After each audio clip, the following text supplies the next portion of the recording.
Pemirsa, kemakmuran bersama telah muncul sebagai salah satu konsep terpenting yang memandu pembuatan kebijakan Tiongkok selama beberapa tahun terakhir. Ungkapan itu dimunculkan kembali ketika Presiden Tiongkok Xi Jinping berpidato di pertemuan yang dipimpin olehnya pada Agustus 2021 yang silam. Bersamaan dengan itu, Presiden Xi dengan tegas berkomitmen untuk mengurangi ketimpangan pendapatan dan mendorong pembangunan yang berpusat pada manusia.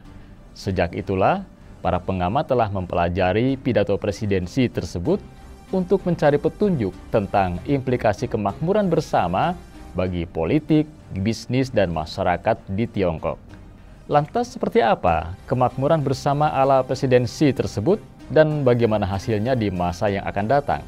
Simak terus Jurnal Barata.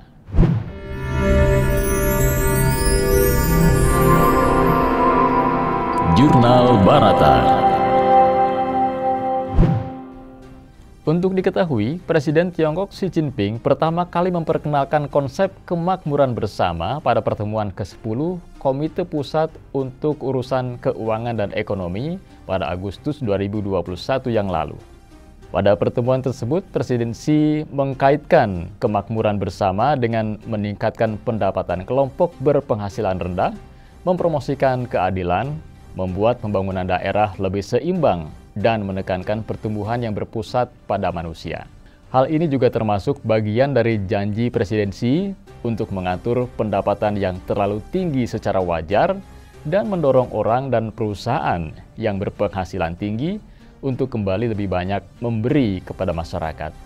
Meskipun penerapan konsep kemakmuran bersama oleh Presiden Xi adalah hal baru, namun nyatanya istilah yang sama juga telah digunakan oleh para pemimpin Tiongkok sebelumnya dalam konteks yang berbeda, termasuk oleh Mao Zedong pada tahun 1950-an dan oleh Deng Xiaoping pada tahun 1980-an.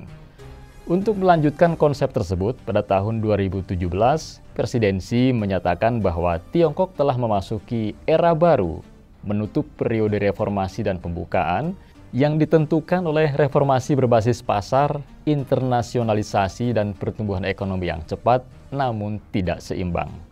Oleh karena itulah, penggunaan kemakmuran bersama oleh Presiden Xi menunjukkan bahwa sekarang beberapa orang Tionghoa menjadi kaya, sehingga sudah saatnya mengangkat mereka yang tertinggal untuk mencapai kemakmuran bersama.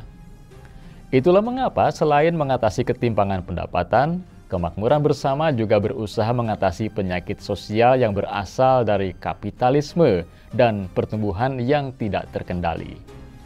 Inisiatif kemakmuran bersama Tiongkok hingga saat ini telah mengambil bentuk reformasi peraturan dan tindakan keras yang sejalan dengan kebijakan sosial ekonominya yang ambisius. Dalam komunitas bisnis, kemakmuran bersama sejauh ini telah dikaitkan sebagian besar dengan tindakan keras pemerintah Tiongkok pada sektor pendidikan, hiburan, dan teknologi untuk memenuhi tujuan sosial, ekonomi, kesehatan, dan kesejahteraan keluarga.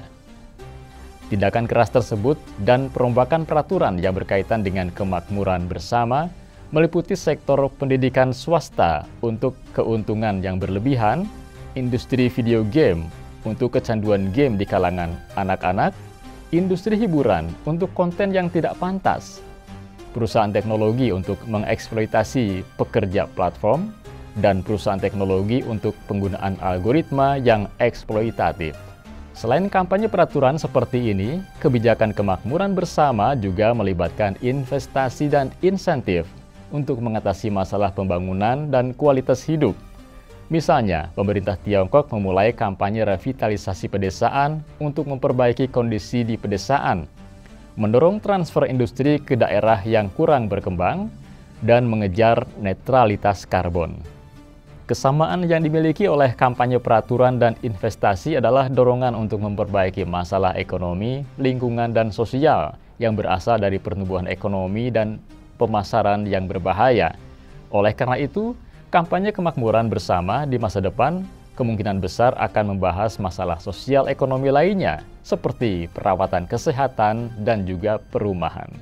Tidak hanya itu, dorongan kemakmuran bersama Tiongkok juga berdiri untuk menciptakan risiko dan peluang bagi investor asing sehingga tujuan pemerintah di bawah kemakmuran bersama untuk mengurangi ketimpangan dan meningkatkan kualitas hidup warga Tiongkok dapat mengarah pada peluang dalam industri yang bersinergi dengan prioritas tersebut.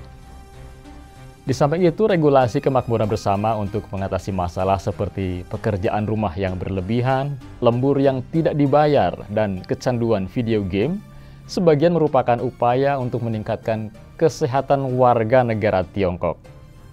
Upaya ini kemungkinan besar akan muncul bersamaan dengan kampanye untuk meningkatkan kebugaran dan kesehatan yang dapat mengarah pada pertumbuhan olahraga, pusat kebugaran, aplikasi kebugaran, dan pakaian kebugaran. Bagaimanapun juga, pertumbuhan terbesar nampaknya akan berada di industri perawatan kesehatan karena Tiongkok berupaya memperluas akses dan kualitasnya. Selain subsektor tradisi seperti perangkat medis, obat-obatan, dan perawatan lansia, area baru seperti perawatan kesehatan digital dan biotek juga mendapat investasi tambahan. Sama seperti kemakmuran bersama yang berupaya untuk mendorong populasi yang lebih sehat, maka presidensi juga berupaya menciptakan lingkungan yang sehat. Mengingat dalam melakukan hal itu juga memerlukan penanganan degradasi lingkungan, meningkatkan praktik daur ulang dan pengelolaan limbah sehingga perlu beralih ke sumber energi berkelanjutan dan berinvestasi dalam teknologi hijau.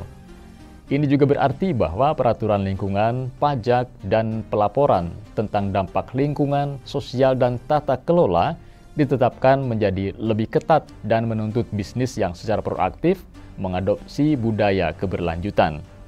Upaya kesejahteraan bersama untuk meningkatkan kekayaan kelompok berpenghasilan rendah dan mengurangi kesenjangan regional juga menjadi salah satu tujuan utama dalam konsep ini. Artinya, jika ini berhasil, maka akan mendorong bisnis konsumsi yang jauh lebih besar. Selain itu, tindakan keras terhadap praktek seperti lembur yang berlebihan diharapkan dapat membebaskan lebih banyak waktu dan sumber daya untuk konsumsi pribadi dan retail.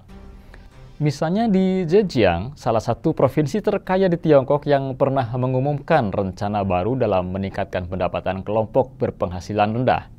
Provinsi ini bertujuan untuk meningkatkan promosi rumah tangga dengan pendapatan tahunan sekali pakai antara 100.000 renminbi dan 500.000 renminbi menjadi 80% pada tahun 2025. Sambil memastikan bahwa 45% rumah tangga memiliki pendapatan tahunan sebesar 200.000 renminbi menjadi 600.000 renminbi.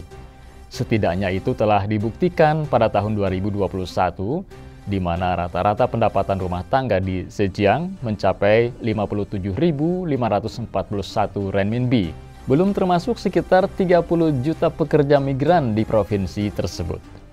Nah, jika Zhejiang dan wilayah Tiongkok lainnya berhasil meningkatkan pendapatan dengan cepat dari level saat ini, maka dapat dipastikan jika jutaan orang akan memiliki pendapatan yang jauh lebih banyak untuk dibelanjakan pada sektor barang dan jasa secara bebas. Oleh karena itu, Presiden Tiongkok Xi Jinping senantiasa berusaha membuat kemajuan yang solid dalam mencapai kemakmuran bersama pada tahun 2035 dan menjadi lebih hebat lagi pada tahun 2050. Garis waktu untuk tujuan ini sesuai dengan banyak tujuan jangka panjang Tiongkok lainnya, termasuk untuk mencapai modernisasi sosialis pada tahun 2035 dan menjadi negara sosialis modern yang hebat pada tahun 2050. Nah pemirsa, demikian Jurnal Barata. Saya Endro dari Barata Online, City Loving and Living. Terima kasih dan sampai jumpa. Demikian Jurnal Barata.